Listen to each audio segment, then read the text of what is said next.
والصلاة والسلام على أشرف الأنبياء والمرسلين سيدنا ونبينا وشفينا ومولانا بالقاسم محمد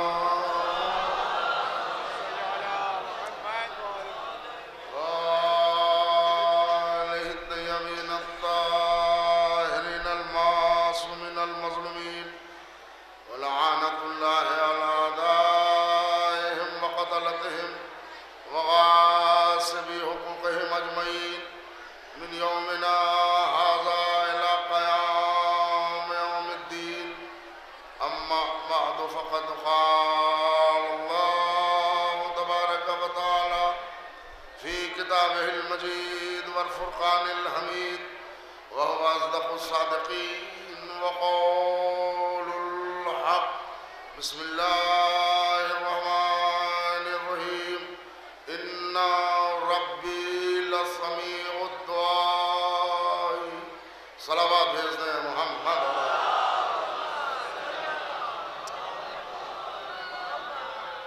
محبان اہل بیت اور نہایت ہی قابل احترام لائق عزت سامعین گرامی عزیز، آیے وافی ہدایہ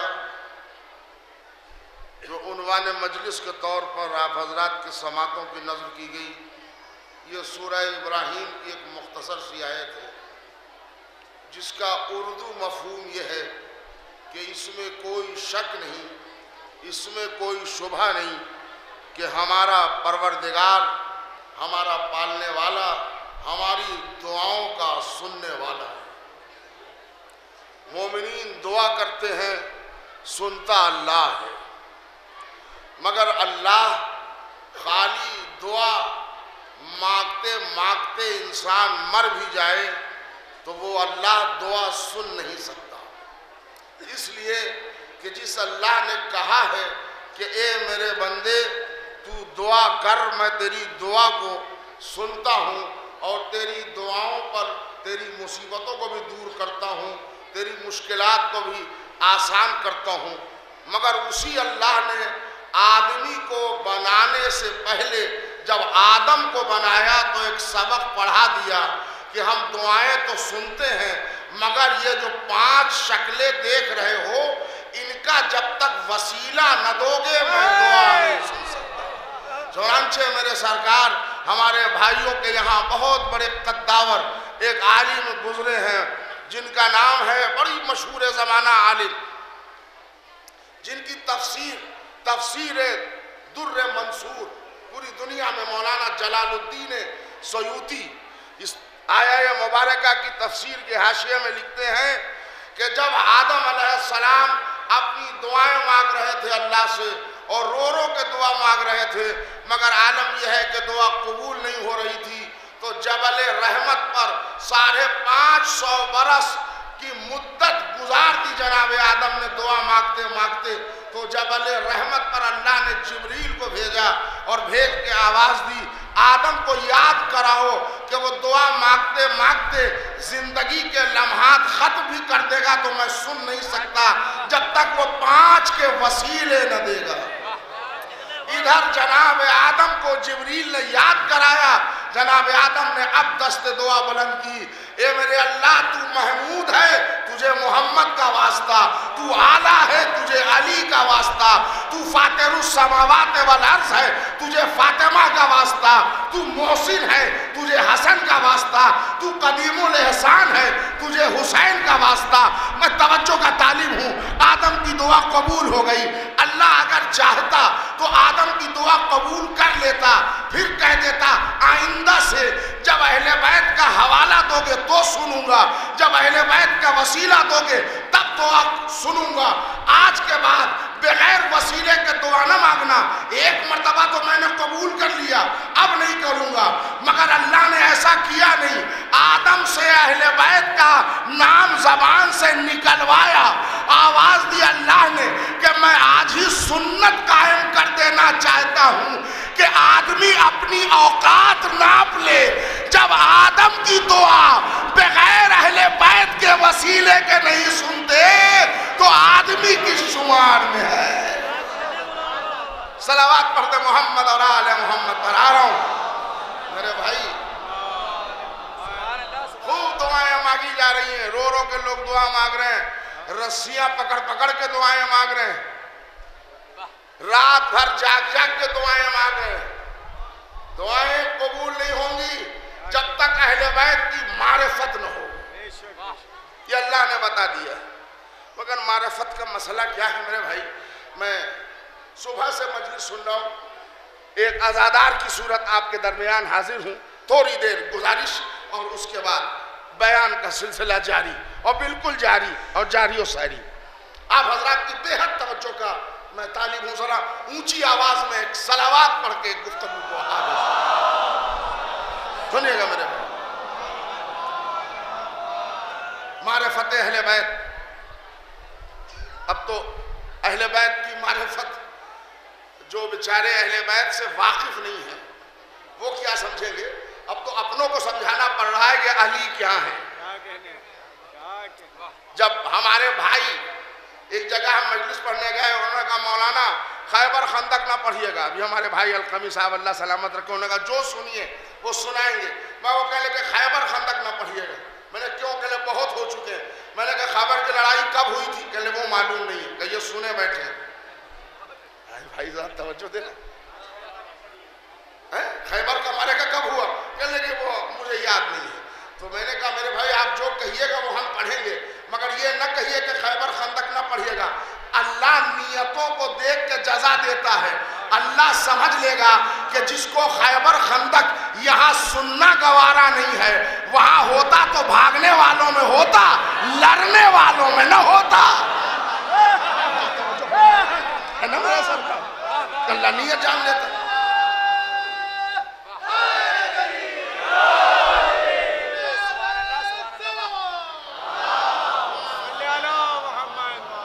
ایک جملے پر پوری مجلس آپ کے حوالے, جتنا وقت میسر ہے, اور وہ دوسرا ہر ٹائم کا خیال ہے مجھے کہ آج کل یہ جملہ بہت آ گیا ہے پورے کے بچے بچے واقف ہمارے یہاں. آج کل کے ذاکرین علی کو اللہ سے ملا دیتے ہیں. یہ اہل بیت کو اتنا بڑھاتے ہیں کہ یہ اللہ سے ملا دیتے ہیں. یہ وہ جاہل جملہ ہے کہ جنہوں نے نہ علی کو پہچانا نہ اہل بیت کو پہچانا. لیجئے, میرا نام ہے اسد یاور, میں مظفر پور بہار کا رہنے والا ہوں. میں منبر سے اعلان کر رہا ہوں کہ علی اللہ ہی سے ملیں گے. کوئی اس میں ڈاؤٹ نہیں, کوئی شک نہیں, کوئی شبہ نہیں. علی اللہ ہی سے ملیں گے, ورنہ کائنات میں کسی ماں نے ایسے بیٹے کو جنم نہیں دیا جو علی کی برابری کا درجہ بھی کرے. ہم کو معرفت نہیں ہے. جتنا یہ جہاں سے آخر تک ٹہلتا ہوا مجمع, بیٹھا ہوا مجمع, سننے والا مجمع, روزانہ اہل بیت کو اللہ سے ملاتا ہے. مگر بات کیا ہے؟ وہ عربی میں ملاتا ہے, ذاکرین اردو میں ملاتے ہیں. بھائی صاحب توجہ فرما رہے ہیں, وہ عربی میں روز ملاتے ہیں, ہم اردو میں سنا دیتے ہیں تو وہ سمجھ نہیں پاتے. اس لیے کہ ترجمے سے پورے طور پر بات سمجھائی نہیں جا سکتی. ترجمانی ہوتی ہے, ترجمہ نہیں ہوتا. میں کیا بتاؤں, پڑھے لکھے حضرات جو غور کر سکتے ہیں کہ ترجمانی ہوتی ہے, ترجمہ نہیں ہوتا. جیسے ایک حدیث ہے, خود مولا کائنات کا قول ہے کہ جب مولا علی نے سلونی کا دعویٰ کیا, کچھ لوگ آ گئے, انہوں نے کہا یا علی یہ آپ نے اتنا علم کہاں سے سیکھا؟ وہ بیچارے سیدھے سادے تھے, وہ سمجھے اسکول کالج سے جا کے لوگ پڑھتا ہے, علی تو کہیں گئے نہیں, تو یہ کہاں سے پڑھ لیا؟ تو رسول اللہ کے جانشین حقیقی علی نے مسکرا کے اپنے علم کے حاصل کرنے کا سورس, ذریعہ بتایا. اب وہ عربی کا ایک لفظ ہے, ھذا ما زقنی رسول اللہ زقن زقا. مجھے یہ علم رسول اللہ نے ایسے بھرایا ہے جیسے پرندہ اپنے بچے کو دانا بھراتا ہے. عربی کے طلباء بھی ہوں گے, علماء کرام بھی ہوں گے, یہ زکا کا ترجمہ ہے, ترجمہ نہیں ہے. یہ تو پرندہ اپنے بچے کو دانا بھراتا ہے, مثال سے بات سمجھائی گئی ہے, ترجمہ نہیں ہے.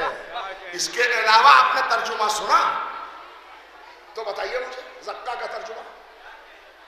یہ تو مثال سے بات سمجھا دی گئی کہ علی تک یہ علم آیا کہاں سے. زکن زکا, جیسے پرندہ اپنے بچے کو دانا بھراتا ہے. انگریزی زبان نے صحیح ترجمہ کر دیا زکا کا. انگریزی زبان, میرے بھائی ذرا توجہ دیجیے گا, زکا کا آپ اگر نہج البلاغہ انگریزی میں پڑھیں تو اس کا ترجمہ انگریزی میں ہے to be fed. Fed, FEED, یعنی آپ دیکھیے فیڈ میں ایک فرق ہے. ایز اٹ از, جو شے منتقل کر دی جائے اسے فیڈ کہتے ہیں. نہیں, میں آپ کو بھی تو سمجھاؤں گا نا, اس لیے کہ لوگ کہیں گے وہ 4 سمجھے 5 نہ سمجھے, اور میں تو ذرا سمجھانے والا خطیب ہوں, میں آپ کو سمجھاتا ہوں. ایک زمانہ آپ نے دیکھا ہوگا, بڑے بڑے ٹیپ ریکارڈر کا زمانہ تھا, کاندھے پر رکھ رکھ کے لوگ نوحہ ٹیپ کرتے تھے, یاد ہے مجلسیں. اگر 1 گھنٹے کے انجمن کی مجلس آپ کو دوبارہ ٹیپ کرنی ہے تو اتنا بڑا ٹیپ آپ لائیں, اتنا بڑا ٹیپ وہ لائیں, وہ ادھر سے پلے کریں, وہ ادھر سے ریسیو کریں, اور کوئی کھانسے نہیں, کوئی چیخے نہیں, ورنہ وہ آواز ریکارڈ ہو جائے گی. ہوتا تھا نا. اب زمانہ ترقی کر گیا. اب لیپ ٹاپ میں, کمپیوٹر میں, اینڈرائڈ موبائل میں وہ آپشن آ گئے کہ ایک چھوٹا سا وائر ہے جس کو انگریزی میں لیڈ کہتے ہیں. وہ یہاں سے اس میں ڈالیے اور لیڈ کا ایک سرا اس میں ڈال دیجئے, اس کو کہتے ہیں انگریزی میں فیڈ. یہ ہے لیڈ, وہ ہو گیا فیڈ. کلک کر دیجئے, 10,000 کتابیں 30 سیکنڈ میں آ گئی, 5,000 نوحے 1 منٹ میں آ گئے, سینکڑوں مجلسیں سیکنڈوں میں آ گئی. کسی کو پتہ نہ چلا. یہ کمال لیڈ کا تھا جس نے فیڈ کر دیا. اب بھی آپ سمجھے زکا کا ترجمہ. 13 رجب کو مولا علی کو گود میں لے کے رسالت نے اپنی لیڈ نکالی, امامت میں پورا علم فیڈ کر دیا. کہا آزا ما زکانی رسول اللہ زکن زکا.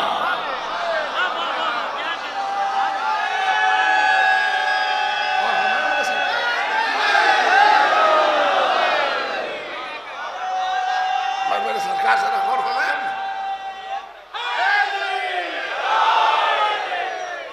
آپ کی سماعتوں کو مولا عباس کے کٹے بازوؤں کا سایہ نصیب ہو. میں کیا عرض کر رہا تھا, اس کو کہتے ہیں فیڈ. تو یہ ترجمہ نہیں, تو لوگ اہل بیت کو سمجھے نہیں. وہ کہتے ہیں علی کو اللہ سے ملا دیتے ہیں. کس سے ملا ہے بتائیے آپ؟ ہم تو جان کے کہہ رہے ہیں کہ اللہ سے ملاتے ہیں. ہر باپ کو ایک رائٹ ہے. شریعت کے اصول سنیے نوجوان بھائیوں, جہاں جہاں آواز پہنچ رہی ہے, ہر باپ کے اوپر لازم ہے کہ وہ اپنی اولاد کا نام رکھے. ہر باپ عمدہ سے عمدہ رکھے وہ نام رکھے. دادا, دادی, نانا, نانی, چچا, خالہ, ان لوگوں کو نام رکھنے کے رائٹس نہیں ہیں. رکھ لیں وہ بات الگ ہے. نام رکھنے کا حق لڑکی کے باپ کو اللہ نے دیا ہے نا. ہمارے گھر بیٹا پیدا ہوا ہم نام رکھیں گے, ہمارے گھر بیٹی پیدا ہوئی ہم کو واجب ہے. 6 دن کے اندر نام رکھ دیجئے, سب ہے پوری شریعت میں. 6 دن کے اندر نام رکھنے کے بجائے آپ نے اگر دلار پیار کے کوئی نام سے پکارا تو اسلام نے اسے مکروہ قرار دیا ہے نا. اب ذرا عرفان اہل بیت میں آئیے. دنیا کا ہر باپ یہ رائٹ رکھتا ہے کہ بیٹا پیدا ہو تو نام رکھے. اے لیجئے علی پیدا ہوئے, بھائی ذرا توجہ سے سننا بھائی. علی پیدا ہوئے, ہم آ گئے ابو طالب کی خدمت میں. سردار بطھا مبارک ہو, بیٹے کا نام کیا رکھا؟ تو انہوں نے رسول اللہ کو دیکھا تو ہم نے سمجھا کہ ابو طالب نے دیکھا کہ جب نمائندہ پروردگار موجود ہے رسول تو ہم کیوں نام رکھیں. تو میں نے کہا رکھا تو میں نے رسول کی طرف ہاتھوں کو جوڑا، اللہ کے پیارے رسول ہمارے ماں باپ قربان، نام کیا رکھا بھائی کا؟ تو انہوں نے اوپر دیکھا،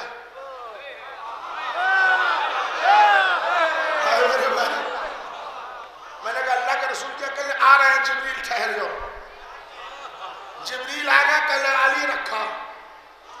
تو میں نے کہا یہ کیا کانسپریسی ہوئی، ہماری سمجھ میں نہ بات آئی۔ میں نے کہا چلو جانے دو، اب فاطمہ پیدا ہوں تو اب تو ڈائریکٹ محمد باپ ہے۔ تو میں نے کہا یا رسول اللہ بیٹی کا نام کیا رکھا؟ تو انہوں نے کہا ابھی جبریل آئے نہیں ہے، ذرا ویٹ کرو۔ میں نے کہا ویٹ؟ ہر باپ کو رائٹ ہے اور آپ ہی نے دیے ہیں۔ انہوں نے کہا نہیں، ہر باپ کو حق ہے کہ اپنے بچے کا نام رکھے، ہمارے گھر بھی بچہ پیدا ہو تو ہم بھی نام رکھیں گے، مگر معصوم کو بھی معصوم بچے کے نام رکھنے کا رائٹ نہیں ہے۔ کچھ سمجھے آپ؟ نہیں سمجھے؟ بھائی میں کیا کہنا چاہ رہا ہوں، آپ بھی میرے ساتھ اہل بیت کو اللہ سے ملائیں گے اسی وقت بیٹھے بیٹھے، اور اگر میں ثابت نہ کر پایا تو اس چوراہے پر سولی دے دیجئے، نام علی پر مرنے پر بھی تیار۔ مگر جملہ سنیں آپ پہلے، اب حسن و حسین پیدا ہوئے، میں نے کہا اب تو ڈائریکٹ معاملہ ہے، یا علی جلدی بتائیے نام کیا رکھا؟ علی نے کہا ہم کو رائٹ نہیں ہے، اختیار نہیں ہے۔ میں نے کہا سورج پلٹانے کا اختیار آپ کو، پتھر پر کلمہ پڑھوا دینے کا اختیار آپ کو، خیبر کا در اکھاڑ لینے کا اختیار آپ کو، کونین آپ کے اختیار میں، بچے کے نام رکھنے کا اختیار کا۔ خبردار، تمیز سے بات کر، یہ عام بچہ نہیں ہے، اہل بیت ہے۔ کیا مطلب؟ کہ اہل بیت ہم نہیں رکھ سکتے نام، کون رکھے گا؟ کہ جس نے بنایا ہے، جس نے ظاہر کیا ہے، جس نے نازل کیا ہے وہ رکھے گا۔ اچھا اللہ رکھے گا۔ اب آپ ذرا بتائیں مجھے، عرفان اہل بیت کا سبق پڑھا رہا ہوں، ہر باپ کو حق کہ اپنے بچے کا نام رکھے، معصوم باپ کو یہ حق نہیں۔ یہ حق تلفی ہے نا؟ یہ حق تلفی ہے نا؟ نہیں، حق تلفی نہیں ہے۔ ہم نے معرفت اہل بیت کی نہیں، اہل بیت کو پہچانا نہیں۔ ہم بارگاہ پروردگار میں چلیے، ہاتھوں کو جوڑ کے کہیے اے میرے اللہ، ہر باپ کو یہ اختیار تو نے دیا کہ وہ اپنی اولاد کا نام رکھے، معصوم باپ کو معصوم بیٹے کے نام رکھنے کا اختیار کیوں نہ دیا؟ کہ اس لیے نہیں دیا، یہ حق تلفی نہیں ہے، معرفت اہل بیت کا اعلان ہے، یہ حق تلفی نہیں ہے، عظمت اہل بیت کا اعلان ہے۔ ہر آدمی کو میں نے کہا نام رکھو، مگر میں نے اہل بیت کے نام رکھنے کا اختیار اپنے چارج میں لیا۔ کیوں؟ کہ جو تیرے صلب سے پیدا ہو اس کا نام تو رکھ، جو میرے نور سے پیدا ہو، جو میرے نور سے پیدا ہو۔ بھائی میں نے توجہ چاہ رہا ہوں،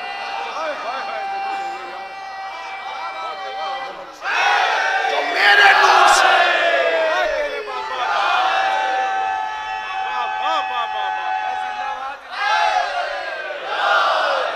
جو میرے نور سے پیدا ہو اس کا نام میں رکھوں گا۔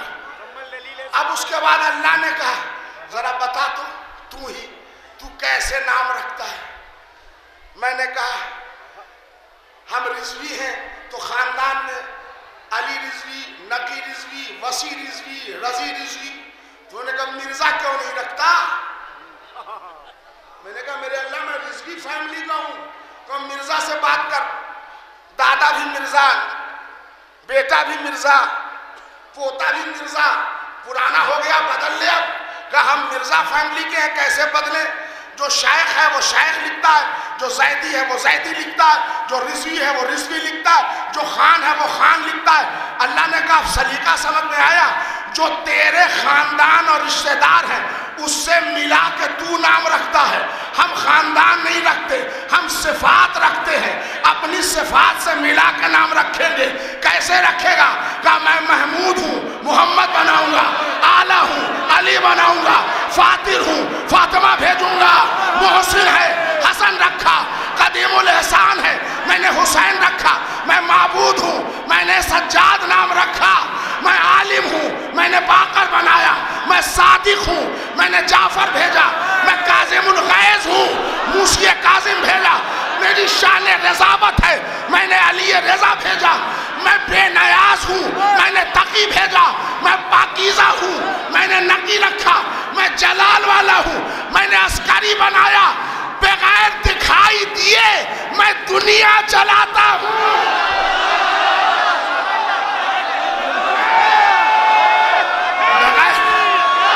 بغیر دکھائی دیے۔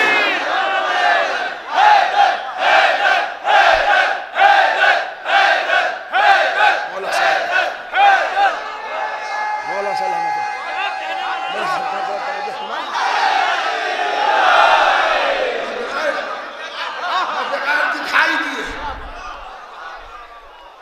میں بغیر دکھائی دیے دنیا چلاتا ہوں۔ میں نے مہدی آخر الزماں بنایا۔ اب آپ ہو جائیے میرے ساتھ، روزانہ آپ ملاتے ہیں، حدیث قصہ ختم ہوئی یہی دعا پڑھی، کوئی بڑا کام کیا یہی دعا پڑھی، کیا دعا؟ اللہم انی اسألوکا بحق محمد وانت المحمود وبحق علی وانت الاعلی۔ آپ عربی میں روز ملاتے ہیں، ذاکر منبر پر ملاتا ہے۔ بھائی آپ راضی ہیں کہ نہیں؟ ملاتے ہیں نا؟ اور پھر میرے بھائی دھوکہ نہ کھائیے، علی اللہ ہی سے ملے۔ میں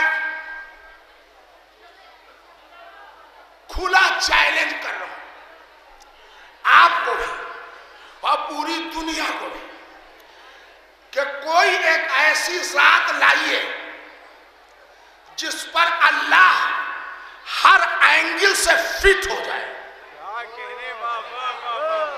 فٹ ہو ہر اینگل سے فٹ ہو جائے۔ ایک ذات ہے وہ علی کی، میرا مولا کا نام ہے، جس کا چہرہ وجہ اللہ، بھائی ذرا توجہ سے سننا، جس کا سراپا اسد اللہ، جو کرم اللہ، جس کا چچا عبداللہ، جس کا بھائی رسول اللہ، جو پیدا ہوا وہ بیت اللہ، خود بنا ولی اللہ، ہاتھ ید اللہ، کان اذن اللہ، آنکھیں عین اللہ، چہرہ وجہ اللہ، نفس نفس اللہ، دوست علی کا رحمت اللہ، دشمن علی کا لعنت اللہ۔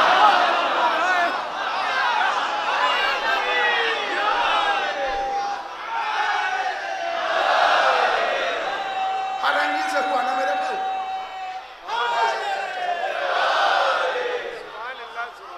صلوات بھیج دیں محمد اور آل محمد، روز ملاتے ہیں۔ سنیے، میں دعاؤں کے ذریعے معرفت اہل بیت کا سبق یاد کراؤں گا جتنا وقت ہے۔ یہ دعا رسول اللہ نے ایک موقع پر جب علی کو مولا بنایا تو ایک دعا مانگی۔ علی کی ولایت کا اعلان کر چکے، دین کامل ہو چکا، تو اب رسول اللہ نے دعا شروع کی، اللہم وال من والا وآد من آدا وانصر من نصرہ وخذل من خذلا۔ یعنی دعا بھی ہے بد دعا بھی ہے۔ اللہم وال من والا، اے اللہ اسے دوست رکھ جو علی کو دوست رکھے، یہ دعا ہے۔ وآد من آدا، اسے دشمن رکھ تو جو علی کو دشمن رکھے، بد دعا۔ وانصر من نصرہ، اس کی مدد کر جو علی کی مدد کرے، وخذل من خذلا، اس کو ذلیل و رسوا کر جو علی کو ذلیل و رسوا سمجھے، ہے نا؟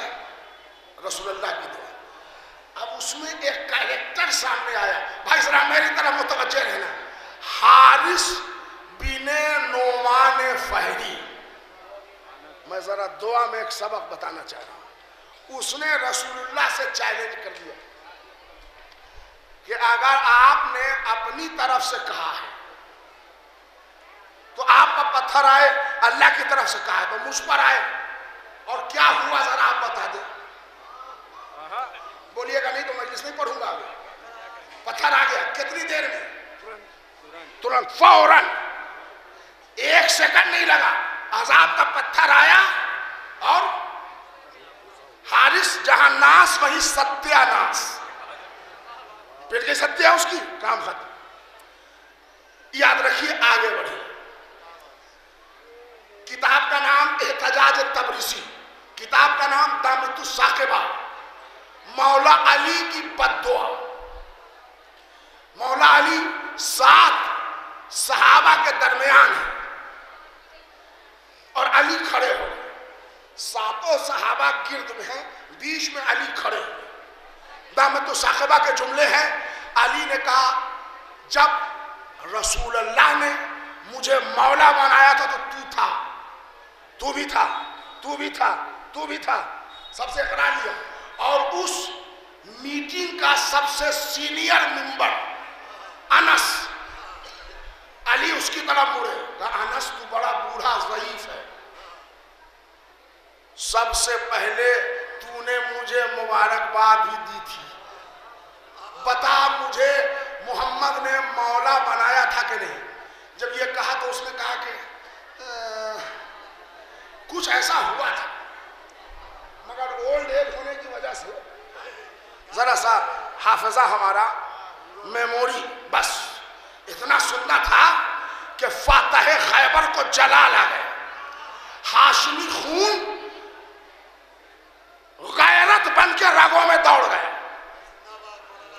دامت الثاقبہ کے جملے ہیں کہ علی نے ہاتھ اٹھا دیا اور کہا اے میرے مولا، اے میرے اللہ، اگر یہ انس بڑھاپے، ضعیفی، کمزوری کے سبب میرا حق بیان کرنا بھول گیا تو تو بھی اسے معاف کر، میں نے بھی معاف کر دیا۔ سننا میرے بھائی، لیکن اے میرے اللہ، اگر اس نے میرا حق چھپانے کے نیت سے جھوٹ بولا ہے تو اس کو مرنے سے پہلے اندھا کر دے اور اس کو برس جیسے مرض میں مبتلا کر دے۔ ابھی علی کی دست دعا نیچے نہ آئی پائی تھی کہ انس ایسے ایسے کرنے لگا، مجھے دکھائی نہیں دیتا، کوئکلی اندھا ہو گیا۔ اب جو لوگوں نے دیکھا تو آنکھ کے نیچے سفید شروع ہو گئی، تو بقیہ جو صحابہ تھے وہ بھاگ گئے کہ نہیں نہیں عذاب ہونے لگا، اب ہم بھاگیں، تو وہ تو سب بھاگ گئے۔ خیر کوئی بات نہیں ہے، وہ احد کے پریکٹس کیے ہوئے لوگ تھے تو وہ لوگ نکل گئے۔ بھائی لطف تو آپ اٹھائیے گا نا، لطف تو آپ کو اٹھانا، وہ نکل گئے۔ انس اندھا بھی ہو گیا، سفید تھا، مجھے سننا بھائی، کتنا دیر لگا؟ سیکنڈ میں۔ پہچانو میرے دوستو، میں ذرا ولایت علی کی قدر بتانا چاہ رہا ہوں، لانا ہے مجھے وہاں تک آپ کو۔ اب آئیے، یہ دونوں بددعا کو آپ رکھیے یاد۔ آئیے قرآن کھولیے، جناب نوح علیہ السلام نے بددعا کی، بددعا قبول ہو گئی کہ ایک کشتی بناؤ، ہے نا؟ جناب نوح نے صبح میں جنگل کی لکڑی دیکھنا شروع کیا، جبریل آ گئے، انہوں نے کہا اللہ نے مجھے بھیجا ہے، اللہ کے نبی یہ کیا دیکھ رہے ہیں؟ کہ وہ کل کشتی بنانے کا حکم ہوا ہے، کہ اتنا جلدی بنانے کا حکم نہیں ہوا ہے۔ کیا مطلب؟ میں تو یہ سوچ رہا ہوں کہ یہ پیڑ کاٹوں، کہ وہ لکڑی لاؤں، کہ یہ درخت چیڑوں، تو جناب جبریل نے مسکرا کے کہا نہ یہ پیڑ نہ وہ درخت، ادھر آئیے، آ گئے، کہنے یہ لیجئے، یہ کیا ہے؟ کہنے جنت سے خرمے لایا ہوں،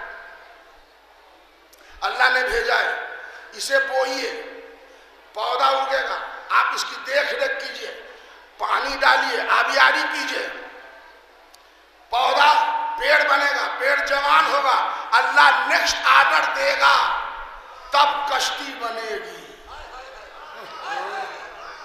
پڑھے لکھے حضرات بیٹھے ہیں، دعا قبول ہو گئی مگر پروسیس چلا.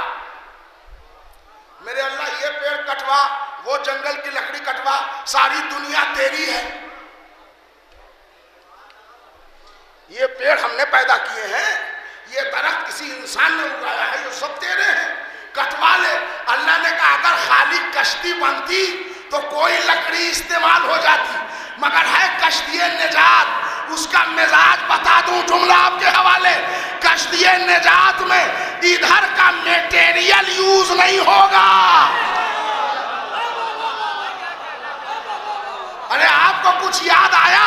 اہل بیتی کا مثلی سفینۃ النوح، اہل بیت کی مثال کشتی نوح کی ہے.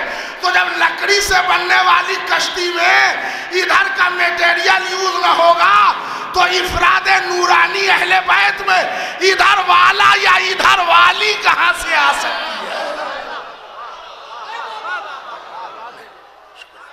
صلوات پڑھنا محمد.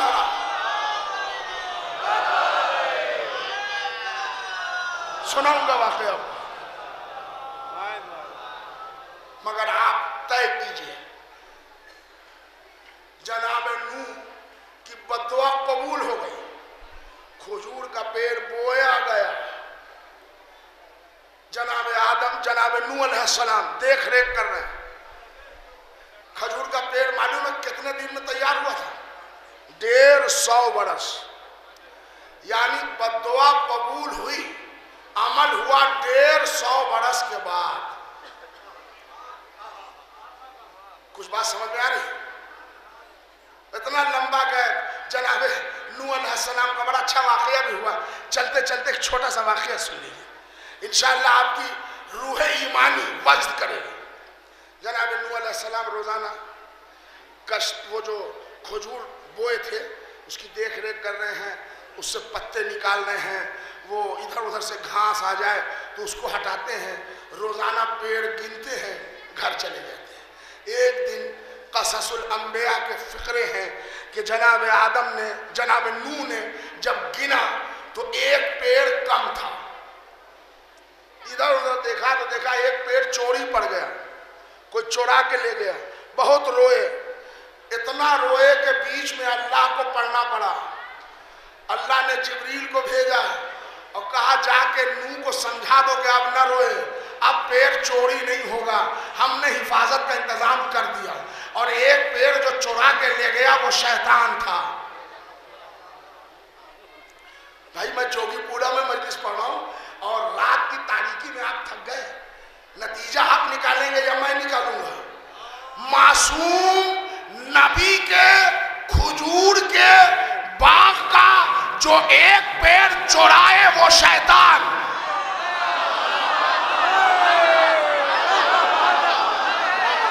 معصوم نبی کے کھجور کے باغ کا جو ایک پیڑ چورائے وہ شیطان، اور جو معصومہ کا پورا باغ کھا جائے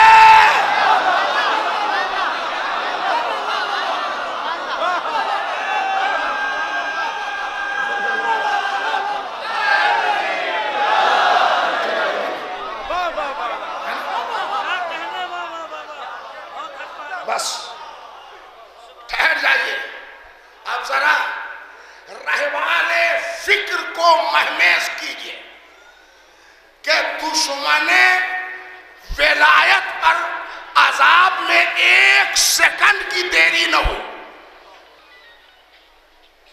اور مشرک کافر اللہ کے دشمن نوح علیہ السلام کی قوم پر 150 برس کا ہولڈ قبول ہونے کے بعد جناب لوط ان کی بددعا قبول ہوئی، عمل ہوا 60 برس کے بعد.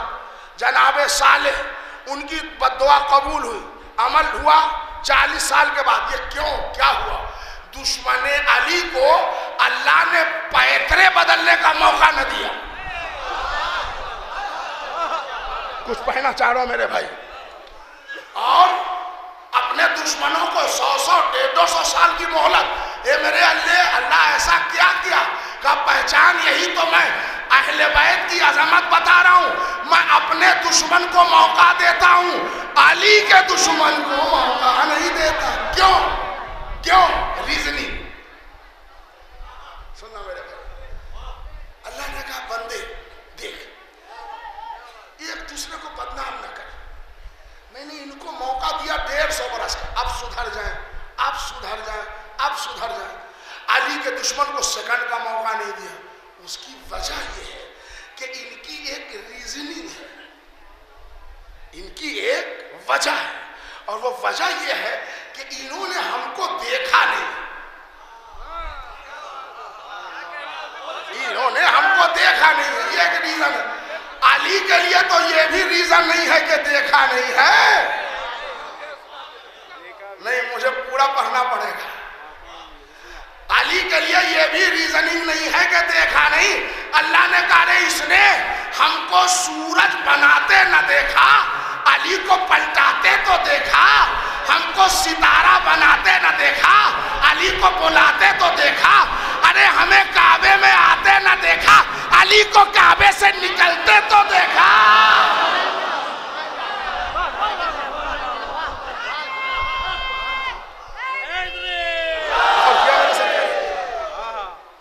علی کو کعبے سے نکلتے تو دیکھا۔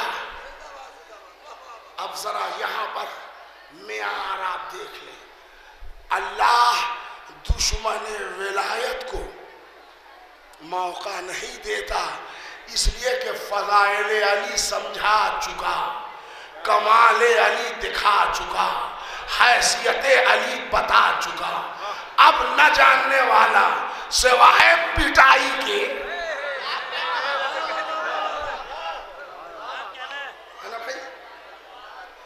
اچھا ایک سیکنڈ کا موقع نہیں، دیکھ لیا طوفان نوح اٹھا تو اللہ اپنے دشمن کو موقع کیسے دیتا ہے؟ ڈوبتے ڈوبتے نوح اپنے بیٹا کو بلا رہا ہے، آجا بیٹا، آجا بیٹا، ہے نا بھائی، صحیح پڑھا ہوں، آجا بیٹا۔ اتنا بلایا کہ بیچ میں اللہ آیا اور کہا بس کرو نوح، انہوں نے کہا پروردگارہ یہ ہمارا بیٹا ہے، تو آواز آئی لیس من اہلک، خبردار اب یہ تمہارے اہل سے نہیں ہے۔ کیا سن رہے ہیں میرے بھائی آپ؟ 100 مرتبہ بیٹا کو بلایا، خالی بیٹا اکیلے ڈوب رہا تھا یا بیوی بھی ڈوب رہی تھی؟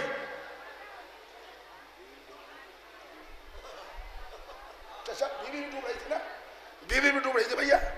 بیوی کو 1 مرتبہ نہ بلایا، بیٹا کو 100 مرتبہ بلایا، قرآن میں بھی، حدیث میں بھی، تاریخ میں بھی، اتہاس میں بھی، ہسٹری میں بھی۔ بیوی کو 1 مرتبہ نہ بلایا، کچھ راز کھلا؟ میرے اللہ بیٹا کو موقع دیتا ہے، بیوی کو موقع نہیں دیتا۔ اللہ نے کہا یہ میری عدالت ہے، دونوں کا گناہ دیکھ۔ اب جو دونوں کا گناہ کا اسٹیٹس چیک کیا تو بیٹا بہکا ہوا تھا، اس لیے موقع مل رہا ہے، بیوی بہکی ہوئی نہیں تھی۔ گھر کے باہر نکل کے سڑک پہ بیٹھ کے راہگیر کو بہکاتی تھی، کشتی بنا رہے ہیں، دماغ خراب ہو گیا۔ اللہ نے ایک جملہ آپ کے حوالے، اللہ نے مسافت زمانہ کا، توجہ چاہ رہا ہوں میرے بھائی، اللہ نے مسافت زمانہ کا سنگ میل کاٹ دیا۔ زمانے والوں سمجھ لو، ہم اپنے دشمن میں بہکنے والے کو تو موقع دے سکتے ہیں، بہکانے والے کو موقع نہیں دیتے، چاہے مردانے میں پایا جائے چاہے زنانے۔ رزلٹ نکلا، جو نبی کی بیوی گھر سے باہر نکل کے سڑک پر آ جائے اللہ اس کو موقع نہیں دیتا، تو جو نبی کی بیوی گھر سے باہر نکل کے میدان میں آ جائے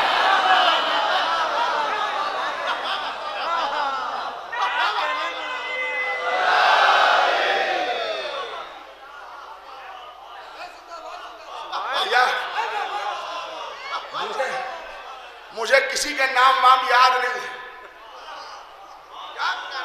مگر 4 مصرے پوری بات سمجھا دیں گے کہ جن کو شبیر کی مدحت نہیں اچھی لگتی، ہم کو اس شخص کی صورت نہیں اچھی لگتی۔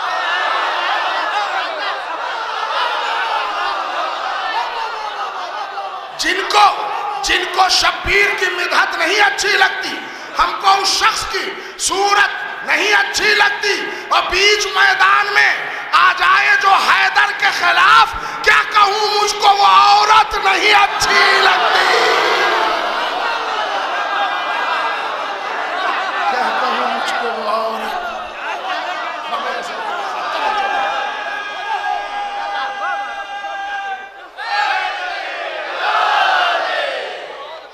میرے بھائی، ہمارا دامن وقت بہت تنگ ہے، مگر ایک حق اگر میں نے ادا نہ کیا 2-3 منٹ میں تو گویا میں نے مجلس نہ پڑھی. لہذا 2-3 منٹ مصائب سے پہلے آپ کر لوں گا. وہ یہ کہ حارث پر عذاب کا پتھر فوراً آیا. صحیح پڑھو، سب لوگ مانتے ہیں اس کو؟ ہاں ایسے ایسے بول دیجئے نا، ٹھیک ہے نا؟ بالکل صحیح. کچھ لوگ ولایت علی کے پیچھے پڑھے ہوئے ہیں، انہوں نے وقت سے پہلے فقہ پڑھ لیا، تو ٹائم سے بیفور کوئی چیز اچھی نہیں ہوتی. ولایت علی واجب کب ہے؟ وہ تو مستحب ہے.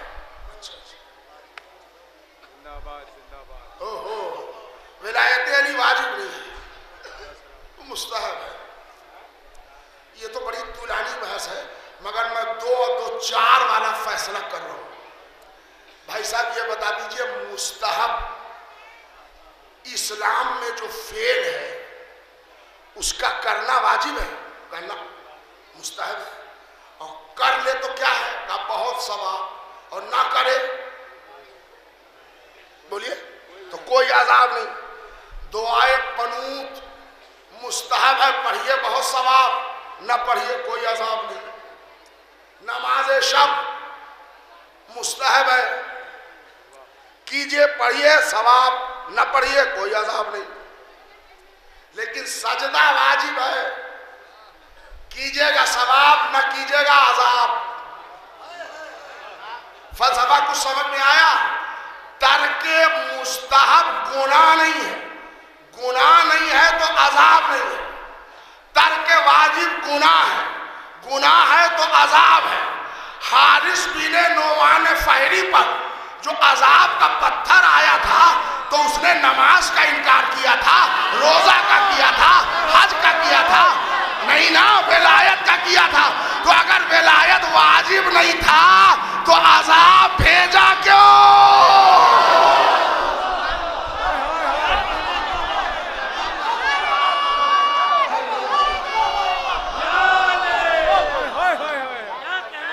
عذابی پتھر کا آنا اس بات کی دلیل ہے کہ ولایت علی واجب ہے. بس 2 منٹ ختم ہوا. آج ایک ٹولی نکلی ہے جو علی کے ولایت کے نام پر ادھر بھی جاتی ہے ادھر بھی جاتی ہے. آدمی ایک ہی ہے. ادھر بہکاتی ہے کہ ایسے ایسے مانو، ادھر کہتی ہے مستحب ہے، واجب کہاں ہے. کام ایک ٹیم ورک کا ہو رہا ہے. یہ ہم کو بلجھایا جا رہا ہے تاکہ یہ محبت اہل بیت سے دور ہو جائے. ہماری رگوں میں اگر اہل بیت کی محبت ہے تو شیطان کو اوندھے منہ الٹ دینا ہمارا فرض ہے. کچھ لوگ کہتے ہیں کہ شیطان پاؤں دبا رہا تھا، صبح کی نماز قضا ہو گئی. یہ سب بچوں والی باتیں ہیں. بیوی بیٹے تو پاؤں دباتے نہیں. شیطان کو اتنا ٹائم ہے کہ وہ پاؤں دبانے آئے گا. سن لو میرے بھائی، شیطان عمل کا دشمن نہیں ہے، عقیدے کا دشمن ہے. میں پڑھ رہا ہوں صحیح، اس لیے کہ اگر وہ تو عمل بڑھا بڑھا کے کراتا ہے. کیا پڑھ دیا میں؟ عمل تو 2 کی 4 کروا دیتا ہے. تو وہ عمل کا دشمن نہیں ہے، عقیدے کا دشمن ہے. تو اس دور میں ہر محب اہل بیت پر واجب ہے کہ عزاداری کے شامیانے کے تلے اپنے عقیدے کی حفاظت کریں. یہ میسج ہے ہمارا نوجوان بھائیوں کے لیے، بہنوں کے لیے، تمام دوستوں کے لیے. ایک، عزاداری کے نام پر اصلاح کرنے کے رائٹس ہم کو نہیں ہیں. لوگ جو کہ کوڑا میں عورت مرد آتے ہیں، گھومتے ہیں، تفریح ہے، تمیز سے بات کیجئے. اچھے اچھے گھر اور مکان کو چھوڑ کر لاکھ پتی لوگ یہ ٹینٹ میں آئے ہیں، عائش کرنے کے لیے نہیں آئے، حیدر کرار کی فہرست میں نام لکھوانے آئے ہیں. تو ذرا اپنی بخراتیت اپنے پاس رکھیے. اگر زہرا ناراض ہو گئی تو پہچانے نہ جاؤ گے. ہماری بہنیں، ہماری بیٹیاں، ہمارے بھائی، دوست، عزیز، بزرگ، تکلیف ہے، بلڈ پریشر کا مریض ہے، شوگر کا مریض ہے، مگر نہیں مخصوصی ہے. گھوم کیا ہے؟ ایسی ایسی صورتوں کو میں نے دیکھا. گھر میں 4 اے سی لگے ہوئے ہیں، یہاں ٹینٹ میں بیٹھے ہیں گرمی میں. ان کو یہاں گرمی میں پسینے کا حساب نہیں معلوم ہے، اس لیے کہ وہ بارگاہ علی کی طرف دیکھتے ہیں، ان کا خون بڑھ جاتا ہے، پسینہ سمجھ میں نہیں آتا. لہذا یہ سب جملے آپ نہ کہا کیجئے، کوئی اصلاح نہ کرے ایسی بس. مرد سب دائرے میں ہیں، عورتیں قریب قریب سب حجاب میں. اور عزاداری میں اگر عورت کی ضرورت نہ ہوتی تو حسین زینب کو کبھی نہ لے جاتا. اور اگر کربلا میں بچوں کا رول نہ ہوتا تو مثل صغرا سکینہ بھی مدینے میں ہوتی. میرے دوستو، میں 2 فقرے مصائب کو پڑھوں گا. میں نے اسی لیے اپنا 10 منٹ بچا لیا کہ میں مصائب میں کوئی کمی نہیں کرنا چاہتا. اس لیے کہ جو بی بی رومان لے کے آئی ہے نا، وہ ہماری طرف دیکھ رہی ہے. زہرا، اے زہرا، تیری غربت کو ہم گنہگاروں کے لاکھوں سلام. دنیا میں لوگ پرسہ دینے جاتے ہیں، تو پرسہ لینے آتی ہے. ہائے زہرا، تیری کیا غربت. میرے دوستو، پورا کربلا سن لو. اور اس کربلا میں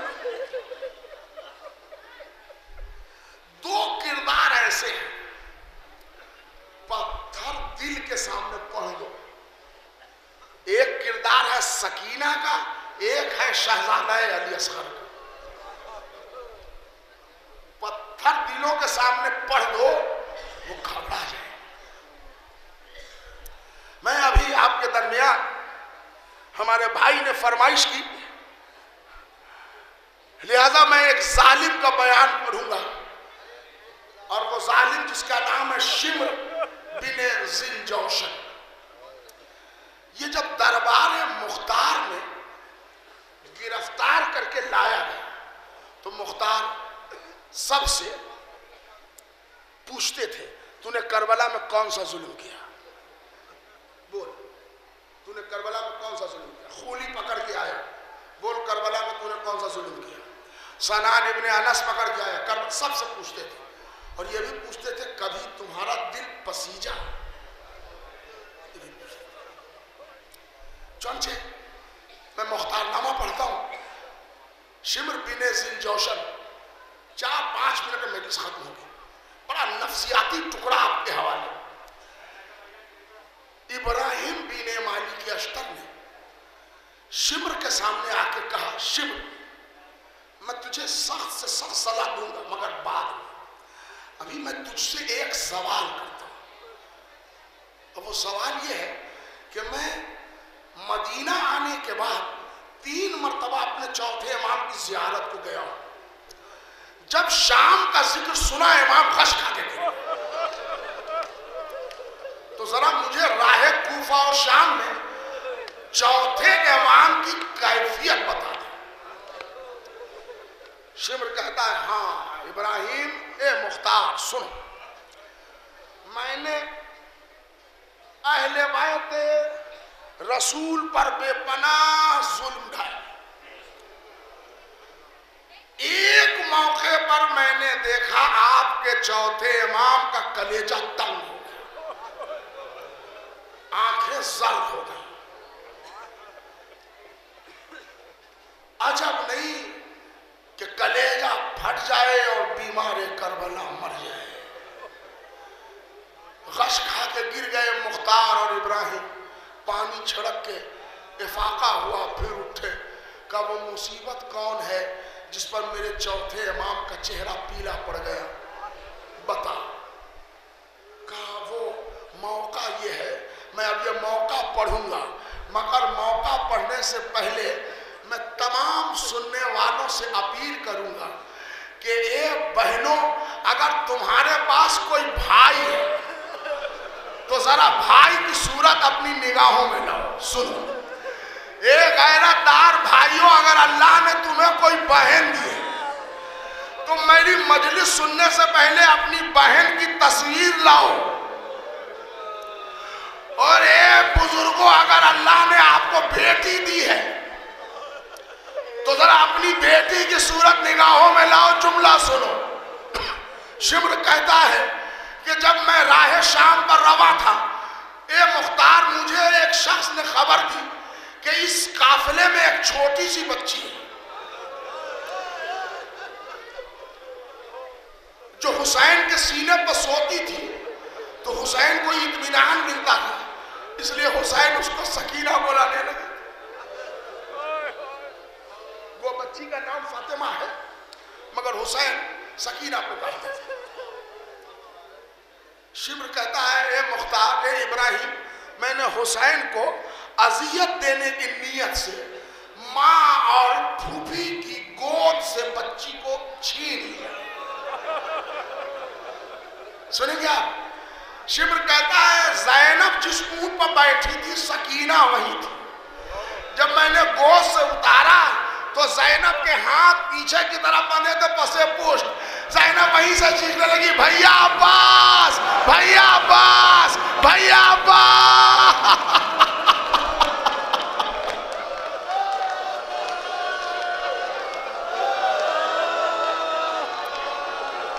سنا آزادارو بہت رہو گے 2 منٹ. شمر کہتا ہے